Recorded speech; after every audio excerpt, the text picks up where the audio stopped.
So yeah, I know I got a new bandana and I still don't know exactly how I feel about it because I've wore a black one for so many years. I have wore a blue one in the past. I even wore a red one a time or two, but I've wore the black one for so long. I don't know how I feel about this, but I really like the color and I couldn't pass it up. So we'll see how long it sticks around. But y'all remember back when Joe Biden first announced that he had a aggressive form of prostate cancer, and Donald Trump came out and made a post that so many of us questioned and said, "Did he really write that? I can't believe he did that because the caps lock wasn't on." And you remember when like Marjorie Taylor Greene and all these MAGA people was throwing out their thoughts and prayers, and I said, we don't need their thoughts and prayers. I don't want to be in their thoughts. I don't want to be walking around in their mind. I don't want them throwing up prayers on our behalf. The reason I said that, and I said it back then, the reason I said that is I said, they're going to politicize this. This means nothing. Their thoughts and prayers are bullshit because they're not going to let the Biden family face this with any peace. They're not going to let the Biden family face this. They're not just going to wish them well and move forward. No, they're going to go back now and dig up everything they can on Joe Biden and use this as a way to weaponize it against him. And Donald Trump recently shared a video that suggested that Jill Biden and top Biden advisors could be arrested for elder abuse. And they're trying to accuse Biden now of using an auto pen. And this plays right into their whole theory the entire time. Who's really in charge? How many times have you heard the Joe Rogans of the world say, who's really running the show? We don't know who's really in charge. This plays right into that.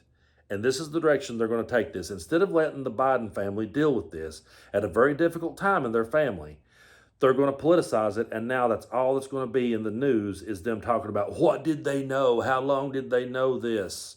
Could they be arrested for elder abuse? And it is so disgusting. But why does Donald Trump amplify this type of stuff? Why does he repost this type of stuff on Truth Social? And why are these the people that he gives the microphone to? It's pretty simple. As long as he gives the microphone to these kind of people, he's always got an enemy. And MAGA only thrives if they have an enemy. This whole idea they have about let's make America great again, he's never actually going to do it. And he's never going to actually say that everything is great now. There's always going to be an enemy. There's always has to be, because that's the only way that MAGA can ever thrive. They cannot thrive if everything was good and they told you it was. They can't thrive if they sit and wish someone well and complimented them and said they did a good job or said they agreed with something they said. They have to go against it full-blown, balls to the wall. They have to make everyone their enemy. And Joe Biden has been their boogeyman for so long. He has been the boogeyman this entire time. So he can't even battle cancer that they're not going to take that and politicize it and weaponize it against him. And how many times do we hear him say, we've got to put an end to the weaponization of government? They said it over and over and over again. And now that's all we're hearing from them.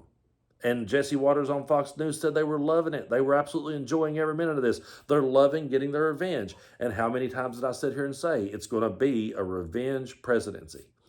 It's going to be all about revenge. And how is that ever going to bring the country together? When will we ever put this hateful rhetoric behind us? And when will we ever start to heal and move forward? I don't know how we can as long as Donald Trump is in the picture, because I really feel like he will always refuse to ever let anyone have a moment of peace. I feel like he will refuse to ever say that things are okay or will be okay. He has to make everyone the enemy.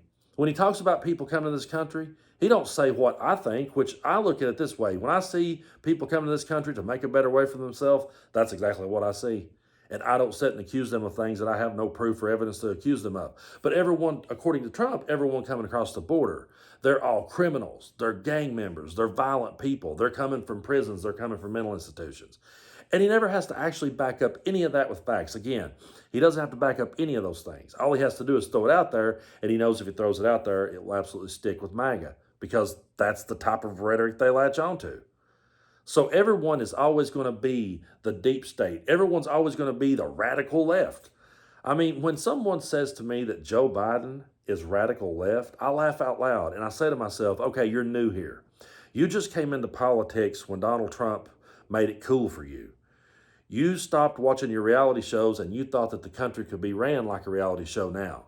But you've not been in the politics game very long, because if you were, Joe Biden is not radical left. Neither was Kamala Harris. I wouldn't even really, truly, I don't even consider Bernie and AOC to be radical left, because in my mind, the word radical applies to just that. It applies to radical. And when I think about the differences of the two sides, yeah, you do have some annoying radical left people, but they have no power whatsoever in any place. They don't have the presidency, they don't have the Supreme Court, the Senate, or the House. Where do they have any power at? The only place that I hear the radical left even existing is in Joe Rogan's brain and people like that who just constantly pushes out that narrative. But what I see is the radical right wing. What I see is the government now getting involved in everyone's lives. What I see now is suddenly the Republican Party going into a place that I would have swore they would never go. As a matter of fact, they went into places that they themselves warned us about for years. For years, they sat and told us that these things would lead us to dictators and these things would lead to communism. And how many times have we heard them say that something was communism? And yet they sit back now and they're perfectly okay with everything that Trump's doing. They're perfectly okay with the president having immunity in order to be able to do his job. I say if he has to have immunity, he's not capable of doing the job. That's the way that I look at it. And I don't think that that would apply in any other world or any other field you were in. Go to work and try it. I've said this many times on the channel, but go to work and try it. Walk into your work and say, I'm going to throw away the handbook. I have to be able to do whatever the hell I want to do this job the way I want to do it, and see how long you last there. So when you want to weigh like, okay, let's go back and look at Joe Biden's presidency. Who was really in charge? Did he use an auto pen?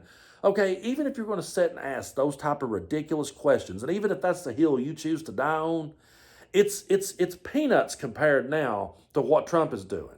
Okay, let me just go ahead and give it to him for 1 second. Let's just play along here.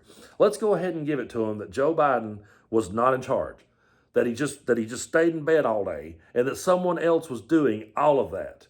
Well, what they were doing was helping the American people. What they were doing was pretty damn effective for 4 years. They got more done in 4 years than most people did in 8. So let's just go ahead and, for the sake of the argument, give it to him and say, yeah, okay, he wasn't in charge. Well, look who's in charge now. And look at the things he's doing now. It's way bigger to me than any of that.